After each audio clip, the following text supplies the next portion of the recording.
Hi, நான் Emmanuel. இன்னைக்கு என்ன வீடியோ நம்ம பார்க்க போறோம்னா, மணமரை வட்டத்தில் இருக்கிற கிள்ளிக்குடி அப்படிங்கிற கிராமத்தில் வந்து பார்த்தீங்கன்னா, இந்த கிராமத்தில் வந்து ஒரு பகுதியில் வந்து 2 சிலை கிடந்திருக்கு. இது வந்து பார்க்க வந்து ரொம்ப பாறையால் செய்யப்பட்ட பழமையான சிலை இருப்பா வந்து அந்த ஊர் மக்கள் பார்த்து ஆய்வாளர்கள் வந்து சொல்லியிருக்காங்க. வரலாற்று ஆய்வாளர்கள் வந்து அந்த சிலையை வந்து ஆய்வு பண்ணி பார்த்துருக்காங்க.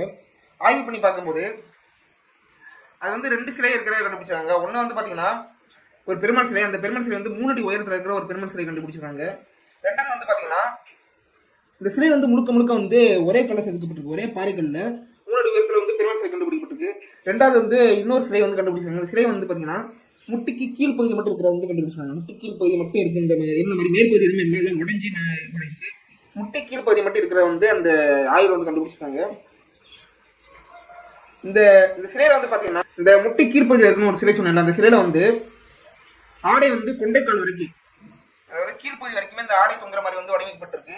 அது மட்டும் இல்லாம வந்து பாத்தீங்கன்னா அந்த சிலையோட 2 காலையும் வந்து தண்டை அணிஞ்சிருக்காங்க.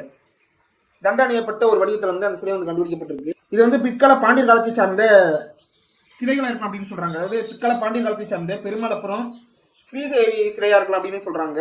இந்த 2 சிலையும் வந்து ஒரே காலத்தையும் ஒரே வடிவமைப்பையும் கொண்ட ஒரு சிலையா வந்து இருக்குது. அதனால இந்த பகுதியில் வந்து பாத்தீங்கன்னா ஒரு பழமையான பிற்கால பாண்டியர் காலத்தை சார்ந்த பெருமாள் கோவில் ஒன்று இருந்திருக்கலாம். இந்த பெருமாள் கோவில் வந்து காலப்போக்கில் காலகட்டத்தில் வந்து அழிஞ்சு போயிருக்கலாம் அப்படிங்கிற வந்து இந்த ஆய்வாளர் வந்து சொல்றாங்க. ஸோ இவ்வளோ பழமையான சிலை வந்து இந்த கிள்ளிக்குடிங்கிற ஊரில் கிடச்சிருக்கு. இதான் அதோட வரலாறு. So thank you. வேற ஏதாவது வரலாற்று விஷயம் பேசணும் கீழே கமெண்ட் பண்ணுங்க. பிடிச்ச லைக் பண்ணுங்க, ஷேர் பண்ணுங்க, கமெண்ட் பண்ணுங்க. தேங்க்யூ.